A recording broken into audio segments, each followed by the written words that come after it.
साथियों नमस्कार। आज के सेशन में अपन करेंगे own his blindness bye John Milton. साथियों, आप किसी भी कंपटीशन की एग्जाम की तैयारी कर रहे हैं या आप किसी कॉलेज या स्कूल लेवल में स्टडी कर रहे हैं तो आपके लिए आज का ये सेशन बहुत इंपॉर्टेंट होने वाला है। इसके अंदर हम पूरी ओन हिज ब्लाइंडनेस का लाइन टू लाइन एनालिसिस करेंगे। इसमें कौन से लिटरेचर में इसका क्या स्ट्रक्चर है वो बात करेंगे। सबसे पहले ओन हिज ब्लाइंडनेस को पढ़ने से पहले अपन थोड़ा जॉन मिल्टन के बारे में देख लेते हैं। जॉन मिल्टन साथियों एक बहुत ही इंग्लिश लिटरेचर के ग्रेट पोइट हुए हैं। इनका जो टाइम पीरियड था वो 1608 टू 1674 तक था। साथियों, जॉन मिल्टन है, उनका जन्म हुआ था वो ब्रेड स्ट्रीट लंदन के अंदर चीप साइड नाम की जगह वहाँ पर हुआ था दिसंबर 19 1608 को। इनको nickname lady of Christ के नाम से बहुत सारे स्कॉलर इनको पुकारते थे, क्योंकि इनका जो लुक था ना वो बहुत ही यूथफुल था। एज ए लेडीज की तरह इनका लुक था, इसलिए उनको लेडी ऑफ क्राइस्ट भी कहते थे। साथ ही उनकी जो डेथ है वो हुई थी लंदन के अंदर 8 नवंबर 1674 को। गठिया की प्रॉब्लम थी, गठिया रोग की इनके, तब इनका डेथ हुई।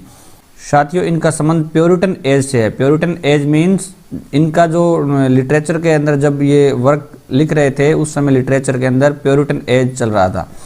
ये ब्लाइंड हो गए थे 44 की एज के अंदर, यानी 1652 को इनका पूरी तरीके से कम्प्लीटली ये ब्लाइंड हो गए थे। जॉन मिल्टन ने 24 सोनेट लिखे थे साथियों, उसमें से 5 लैटिन के अंदर, यानी 19 है वो इंग्लिश के हैं और 5 है लैटिन के। 5 लैटिन हो गए। इनके फेमस वर्क्स को देखा जाए साथियों तो पैराडाइज लॉस्ट जो ग्रेटेस्ट एपिक रहा है इंग्लिश का, paradise regained, Samson agonistes, pastoral elegy, Lycidas, a masque Comus, twin Horton poems, L'Allegro, Penseroso, a prose treatise, Areopagitica, ये साथियों उनके मेजर वर्क्स रहे हैं। इसके बाद अपन अब पोएम पर आते हैं ओन हिज ब्लाइंडनेस। साथियों, ओन हिज ब्लाइंडनेस है वो पब्लिश हुई थी 1673 को, 1 ईयर बिफोर हिज डेथ, यानी इनकी डेथ हुई थी वो हुई थी 1674 को, और इससे 1 साल पहले ये पोएम पब्लिश हुई थी। इसमें पोइट ब्लाइंड है, यानी मिल्टन ब्लाइंड है, अपने ब्लाइंडनेस के बारे में लिखते हैं तो ऑटोमेटिक ये पोएम हो गई ऑटोबायोग्राफिकल। ये पोएम है साथियों ऑटोबायोग्राफिकल है। और मिल्टन ये किस पे सेंटर है? मिल्टन का जो विश्वास है गॉड के ऊपर कि उन्होंने अपनी आई साइट को खो दिया है, उसके बारे में ये पोएम है। बहुत ही रिलीजियस पोएम है साथियों और लिरिकल पोएम है। ओन हिज ब्लाइंडनेस का जो ओरिजिनल टाइटल था साथियों वो था when I consider how my light is spent, यानी ओन हिज जो ब्लाइंडनेस है वो मिल्टन ने नहीं दिया था। मिल्टन ने स्टार्टिंग में जो पोएम लिखी तो उसका टाइटल था when I consider how my light is spent, यानी जो पोएम की फर्स्ट लाइन है साथियों वही इसका टाइटल था। एक दूसरा टाइटल है साथियों sonnet 19, Milton gave this number. Milton ने जब सोनेट लिखे थे 24 तो 19 नंबर पे जो सोनेट लिखा है वो था ओन हिज ब्लाइंडनेस। लेकिन जब पब्लिशर ने इसको पब्लिश किया तब उसने उस बुक के अंदर सोनेट 16 नंबर पे डाल दिया इसको, यानी मिल्टन ने ओरिजिनली तो उसको 19 नंबर पे लिखा था, 19 नंबर दिया था, लेकिन पब्लिशर ने 16 दे दिया। तो आपके जब भी कोई एग्जाम के अंदर ऑप्शन आए, अगर 19 हो तो आपको 19 करना है, अगर 19 ऑप्शन में नहीं हो तो सोनेट नंबर 16 आपका आंसर होगा। ये बात ध्यान रखें। और ओन हिज ब्लाइंडनेस टाइटल किसने दिया था साथियों? तो own his blindness title Thomas Newton या बिशप न्यूटन, एक ही नाम है। ये थे पब्लिशर, मिल्टन की बुक के पब्लिशर थे। तो उन्होंने 1761 को एडिशन मिल्टन की पोइट्री का निकाला तो उसके अंदर जो when I consider how my light is spent है इसका टाइटल दे दिया ओन हिज ब्लाइंडनेस। और इसमें हिज कौन है? हिज है जॉन मिल्टन। अब साथियों बात करते हैं थीम की। इस पोएम का थीम है faith and work, spirit of resignation and submission, Milton resignation to the will of God, यानी सार यही है कि गॉड के प्रति विश्वास रखें और गॉड के प्रति समर्पण रखें और गॉड की इच्छा अनुसार कार्य करें। यह है इसका मेन थीम। साथियों अब बात करते हैं ओन हिज ब्लाइंडनेस के स्ट्रक्चर की। साथियों ओन हिज ब्लाइंडनेस एक सोनेट है। सोनेट में होती है 14 लाइन्स और सोनेट का सबसे पहले यूज किया था पेट्रार्क ने, जो इटली के विद्वान थे, इसलिए इसको पेट्रार्कन सोनेट कहेंगे, इटालियन सोनेट भी कहेंगे और उसके बाद इसका यूज़ किया था मिल्टन ने, तो मिल्टनिक सोनेट भी इसको कहते हैं और क्लासिकल सोनेट भी कहेंगे। तो ऑरेंज ब्लाइंडनेस में सोनेट है वो पेट्रार्कन भी है, इटालियन भी है, मिल्टनिक भी है और क्लासिकल भी है। साथियों पेट्रार्कन सोनेट है वो 2 पार्ट्स के अंदर डिवाइड होता है, यानी जो 14 लाइन्स होती है ना, वो फर्स्ट जो 8 लाइन है उनको कहेंगे ऑक्टेव, और जो 6 लाइन है लास्ट वाली उसको कहेंगे सेस्टेड, यानी 8 + 6 = 14, यानी 14 लाइन की पोएम है उसका फर्स्ट पार्ट है उसको ऑक्टेव कहेंगे और सेकंड पार्ट है उसको सेस्टेड कहेंगे। साथियों ऑरेंज ब्लाइंडनेस की जो राइम स्कीम रहेगी वो ABBA रहेगी अपने ऑक्टेव पार्ट के लिए, और CDE रहेगी सेस्टेड पार्ट के लिए। साथियों ऑरेंज ब्लाइंडनेस के अंदर जो ऑक्टेव पार्ट है उसके अंदर सबसे पहले पोइट है अपने ब्लाइंडनेस के प्रति क्या करता है, कंप्लेंट करता है, गॉड को अपनी शिकायत करता रहता है, लेकिन सेस्टेड पार्ट है उसमें उसको सॉल्यूशन मिल जाता है अपनी प्रॉब्लम का। तो साथियों जो इस ऑक्टेव और सेस्टेड के, ऑक्टेव जहाँ पर ख़त्म होता है और सेस्टेड जहाँ से स्टार्ट होता है उसके बीच में एक टर्म आता है लिटरेचर के अंदर, उसको कहते हैं वोल्टा, यानी कंप्लेंट्स को एकदम ही टर्न में आके सॉल्यूशन की तरफ चला जाता है तो उससे कहेंगे वोल्टा टर्म आएगी। साथियों बीच के अंदर 8वीं लाइन और जो 9वीं लाइन है उसके बीच के अंदर उसको कहेंगे वोल्टा। साथियों अपने पोएम की नेक्स्ट स्ट्रक्चर की बात करते हैं। साथियों पोएम लिखी गई है आयम्बिक पेंटामीटर के अंदर। साथियों आयम्बिक पेंटामीटर क्या होता है? आयम्बिक का अर्थ हो गया अनस्ट्रेस्ड और स्ट्रेस्ड जो साउंड होते हैं उनका कॉम्बिनेशन, और पेंटामीटर में होता है 5 फीट। 5 feet means 10 syllable. अब सिलेबल क्या होते हैं साथियों? सिलेबल्स होते हैं वाउल साउंड। आप इजीली ये समझ सकते हो कि जो लाइन आएगी हर लाइन के अंदर आयम्बिक पेंटामीटर है उसके अंदर सबसे पहला जो वाउल साउंड आया है वो अनस्ट्रेस्ड बोला जाएगा, और सेकंड जो वाउल साउंड आएगा उसको बोला जाएगा स्ट्रेस देकर थोड़ा। इसमें आप अपने पोएम्स की इन लाइनों से समझ सकते हो। इटैलिक में जो लिखा गया है साथियों वो अनस्ट्रेस्ड है और जो बोल्ड दे रखे हैं वो स्ट्रेस्ड है। तो इसको बोल के देख सकते हो आप, when I consider how my light is spent, यानी व्हेन को बोला जाएगा अनस्ट्रेस्ड, आई को बोलेगा स्ट्रेस, कन को बोला जाएगा अनस्ट्रेस्ड, शिड को बोला जाएगा स्ट्रेस्ड, अर को बोला जाएगा अनस्ट्रेस्ड, हाउ को स्ट्रेस देके बोला जाएगा तो स्ट्रेस्ड, माई को अनस्ट्रेस्ड बोला जाएगा, लाइट को थोड़ा ज़्यादा वेट देके बोला जाएगा तो स्ट्रेस्ड, इज में अनस्ट्रेस्ड, और स्पेंट में थोड़ा दबाव देके बोला जाएगा तो स्ट्रेस्ड। यानी ये कॉम्बिनेशन देखिए आप, unstressed stressed, unstressed stressed, unstressed stressed, unstressed stressed, unstressed stressed, यानी ये 5 कॉम्बिनेशन बैठ रहा है, इसको 5 फीट कहेंगे, और ये टोटल सिलेबल हो गया 10। इसी तरीके से पोएम की पूरी हर लाइन के अंदर आपको ये कॉम्बिनेशन मिलेगा, इसलिए इसको कहेंगे आयम्बिक पेंटामीटर। साथियों अब हम करेंगे ऑरेंज ब्लाइंडनेस का हिंदी ट्रांसलेशन और उसके बाद करेंगे line to line analysis. When I consider how my light is spent, जब मैं सोचता हूँ कि मेरी रोशनी है वो कैसे चलेगी आंखों की।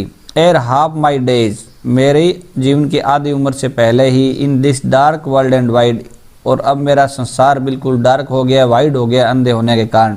And that one talent which is dead to hide, और जो टैलेंट था मेरा राइटिंग पोइट्री का अब उसका डेथ हो गई है। जिस तरीके से किसी चीज़ की डेथ हो जाती है तो वो छिप जाता है, उसी तरीके से मेरा टैलेंट अब एक मृत्यु के समान हो गया है, छिप गया है। लॉस्ड विद मी यूजलेस, जो मेरे पास बिल्कुल पड़ा हुआ है, यूजलेस पड़ा हुआ है मेरे पास, यानी अंधे होने के कारण वो पोइट्री लिख नहीं सकते, हालांकि टैलेंट है उनके अंदर।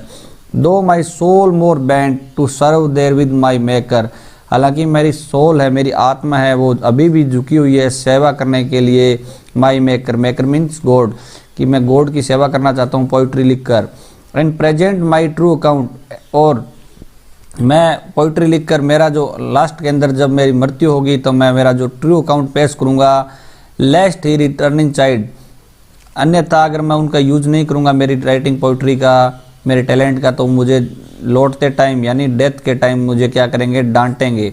Doth God exact day labour light denied, कभी खुद से ही क्वेश्चन करता है कि क्या गॉड, डथ मीन्स डज, क्या गॉड है वो वास्तव के अंदर एक अंधे व्यक्ति से डे लेबर की तरह काम करवा सकता है, पूरी मेहनत से काम करवा सकता है।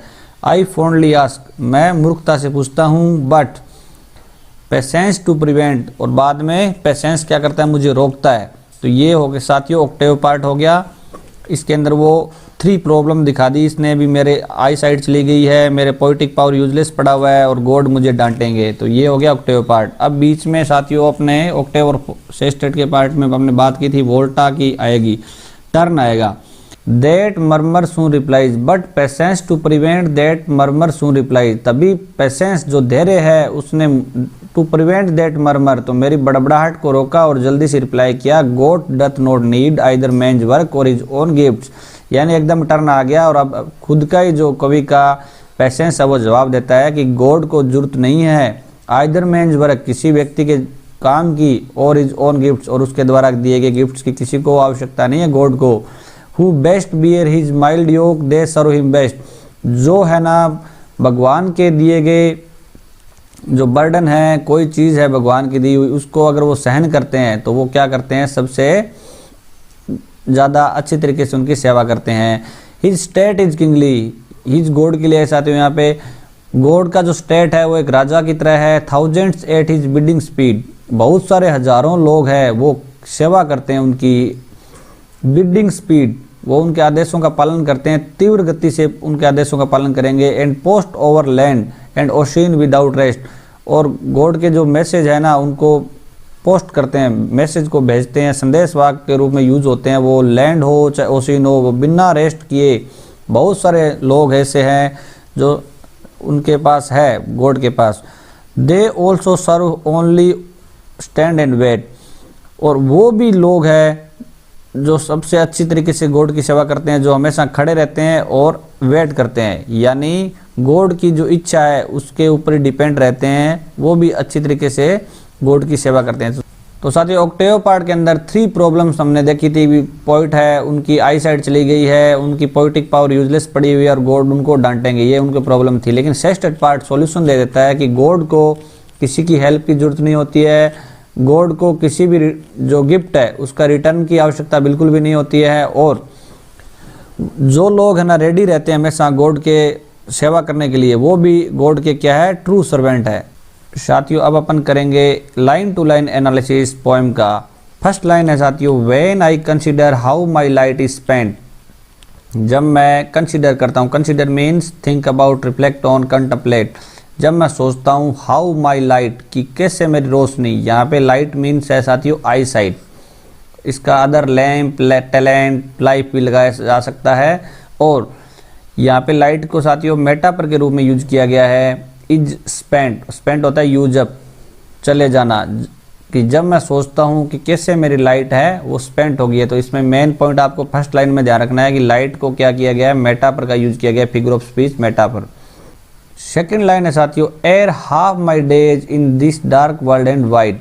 एयर का अर्थ होता है साथियों before, before half my days, half of his expected life span, कि मेरी आधी उम्र से पहले, in this dark world and wide, और अब मेरा जो संसार है वो बिल्कुल हो गया है, डार्क हो गया है संसार पूरा, और वाइड हो गया है। यानी डार्क वर्ल्ड और वाइड के अंदर एलिट्रेशन का यूज किया गया है, और इसमें दिखाया गया है कि पोइट क्या बिल्कुल निराश है, अकेले हैं। थर्ड लाइन पढ़ते हैं साथियों अपन, and that one talent which is death to hide. साथियों इसके अंदर कवि की क्या टैलेंट है, पोइट का टैलेंट है, पोइटिक जीनियसनेस का, पोइट की राइटिंग पोइट्री का इनका टैलेंट है। एक जो मेरा टैलेंट है वो अब हो गया है डेथ टू हाइड, जिस प्रकार डेथ से चीज़ें समाप्त हो जाती है, छिप जाती है, उसी तरीके से छिप गया है।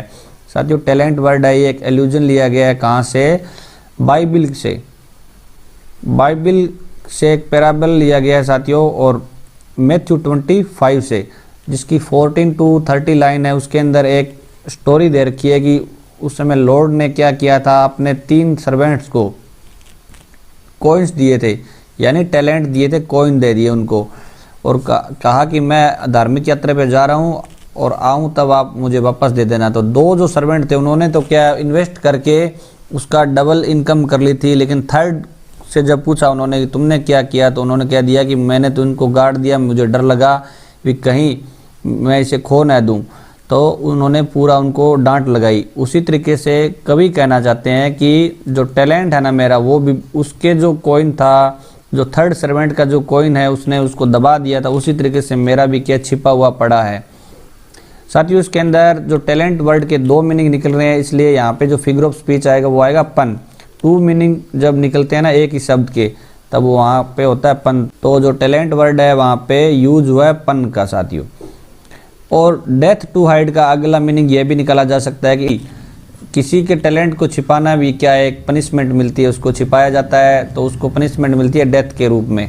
लॉस्ट विद मी यूजलेस, मेरा जो टैलेंट है वो यूजलेस पड़ा हुआ है। दो माई सोल मोर बैंड, हालांकि मेरी जो आत्मा है अभी भी ज़्यादा डिटरमाइंड है। साथियों यहाँ पे सोल है ना जो इनर सेल्फ है, इसके अंदर सिनेक्डगी फिगर ऑफ स्पीच का यूज किया गया है। सिनेक्डगी फिगर ऑफ स्पीच के अंदर पार्ट टू होल और होल टू पार्ट को दर्शाया जाता है। इसमें पोएट है ना वो सेवा करना चाहता है गॉड की, राइटिंग पोइट्री लिखकर। तो पोइट्री लिखने के अंदर अकेली सोल काम नहीं आती है, अदर पार्ट्स भी बॉडी के जो है वो काम आते हैं, इसलिए यहाँ पे सिनेक्डगी फिगर ऑफ स्पीच का यूज हुआ इस वर्ड के अंदर। More bent to serve therewith, मैं सेवा करना चाहता हूँ देयर विद, इससे यानी टैलेंट के द्वारा। माई मेकर, माई मेकर मीन्स मुझे बनाने वाला यानी गॉड एंड प्रेजेंट, और उनके सामने पेश करना चाहता हूँ। तो माई मेकर वर्ड है साथियों, इसके अंदर आपको रिवरेंस का मिलेगा कि ये आदर दे रहे हैं माई मेकर लिखकर, यहाँ पे गॉड भी लिखा जा सकता था। और माई और मेकर के अंदर एलिट्रेशन का यूज किया गया है, मैं साउंड आ रहा है दोनों के अंदर, तो एलिट्रेशन का यूज है साथियों इसमें। नेक्स्ट लाइन करते हैं अपन, my true account lest he returning chide, मैं मेरा जो ऑनेस्ट अकाउंट है, अकाउंट्स मीन जो मेरा टैलेंट्स के द्वारा मेरे जो काम किए गए हैं उनको जब मैं पेश करूँगा, कब, ही रिटर्निंग चाइल्ड, रिटर्निंग टाइम, जब मैं मेरी डेथ होगी जजमेंट वाले दिन, जो गॉड है ना वो मुझे क्या करेंगे, चाइल्ड करेंगे, डांटेंगे। Doth God exact day labour light denied, doth है साथियों डज की old form, does God exact, क्या गॉड एक्सपेक्ट करते हैं डे लेबर, एक फुल वर्क डे का एक्सपेक्ट करते हैं वो, लाई डिनाइड एक अंधे व्यक्ति से जो देख नहीं सकता। Does God demand a full day work even if you are blind, कि क्या वास्तव में गॉड है वो आशा करते हैं कि एक जिसको व्यक्ति को दिखता नहीं उससे पूरे दिन काम करवाने की आशा करते हैं। तो साथियों ये एक रिटोरिकल क्वेश्चन है, इसके अंदर खुद ही क्वेश्चन किया जाता है और आंसर है वो क्वेश्चन के अंदर ही छिपा होता है। नेक्स्ट लाइन पढ़ेंगे, आई फॉन्डली आस्क, मैं मूर्खतापूर्वक पूछता हूँ, पेशेंस टू प्रिवेंट, और पेशेंस रोकता है। मूर्खतापूर्वक क्या पूछते हैं कि क्या गॉड को वास्तव के अंदर अंधे व्यक्ति से फुल डे वर्क करवाना चाहिए, क्या उनको जरूरत है फुल डे वर्क करवाने की। तो ये अब पोइट खुद ही कहता है कि मैं फुलिशली उनसे पूछता हूँ। तो इससे हमें पता चलता है कि इनका जो पोइट का मूड है ना, पहले फ्रस्ट्रेशन में मूड था, अब वो सबमिशन की ओर जा रहा है, यानी गॉड की ओर थोड़ा झुकाव होते जा रहा है उनका। पेशेंस टू प्रिवेंट, अब पेशेंस मुझे रोकता है। साथियों पेशेंस वैसे तो रोकता नहीं है, यानी इसका किया गया है पर्सोनिफिकेशन, मानवीकरण किया गया। तो यहाँ पे पेशेंस वर्ड है ना ये है पर्सोनिफिकेशन। नेक्स्ट देखते हैं, patience to prevent that murmur soon replies, तभी जो मेरी जो कंप्लेन है ना उनका जवाब देता है। जो मर्मर मैं कंप्लेन कर रहा हूँ बार बार कि मेरे आई साइड चली गई है, मेरी पोइटिक एबिलिटी ऐसे पड़ी है, मुझे गॉड चाइल्ड करेंगे, डांटेंगे, तभी उनका जवाब आता है सून रिप्लाइज, जल्दी से रिप्लाई करता है। कौन करता है, पेशेंस करता है। यहाँ पे पेशेंस बोल रहा है God does not need either man's work और हिज ओन गिफ्ट्स, गॉड को ना तो किसी व्यक्ति के वर्क की जरूरत है और ना उसको किसी गिफ्ट्स की जरूरत है। साथियों गॉड है वो सेल्फ सफिशिएंट है, वो किसी के काम की जरूरत नहीं है, किसी के उसको टैलेंट की जरूरत नहीं है जो उसने व्यक्तियों को दिए हैं। तो इसमें आप देख सकते हो इसमें है वोल्टा, जो हमने पहले बात की थी कि वोल्टा जो टर्न हो जाता है वो सेस्टेट के अंदर स्टार्ट हो गया, सेस्टेट के अंदर स्टार्ट हो गया, ऑक्टेव के अंदर कंप्लेन हो रही थी और अब उसका सॉल्यूशन की ओर चल रहा है, तो टर्न एक अचानक टर्न आ गया, इसको कहेंगे वोल्टा। नेक्स्ट इसकी लाइन पढ़ते हैं, आइदर मैन्स वर्क और his own gifts to best bear his mild yoke they serve him best, जो क्या अच्छी तरीके से कैरी करता है, एक्सेप्ट करता है गॉड को, हिज मीन्स यहाँ पे गॉड के माइल्ड योक को, यानी गॉड की द्वारा दिए गए बर्डन्स, गॉड के द्वारा दी गई रिस्पॉन्सिबिलिटीज को अच्छी तरीके से एक्सेप्ट करता है। दे सर्व हिम बेस्ट, वो सबसे अच्छी तरीके से गॉड की सेवा करते हैं। साथियों जो योक होता है वो होता है बैल को हल जोतने के लिए, गाड़ी में जोतने के लिए जब यूज करते हैं बैल को, तो उसके ऊपर जो लकड़ी का गर्दन के ऊपर रखा जाता है उसको कहते हैं योक।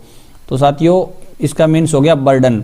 और माइल्ड का अर्थ होता है डेलिकेट, कोमल, यानी माइल्ड योक वर्ड है, इसमें एक साइड में डेलिकेट कोमल और दूसरे में बर्डन। तो कोमल भार ये क्या है, विरोधाभासी शब्द है दोनों, तो इसलिए यहाँ पे यूज हुआ है ऑक्सीमोरन का। फिगर ऑफ स्पीच इसके अंदर कौन सा यूज हुआ है, माइल्ड योक के अंदर ऑक्सीमोरन। और इसके अंदर ये who best bear his mild yoke they serve him best, ये किसने बोला है, तो ये बोला है पेशेंस ने, पेशेंस ही बोल रहा है अभी तक।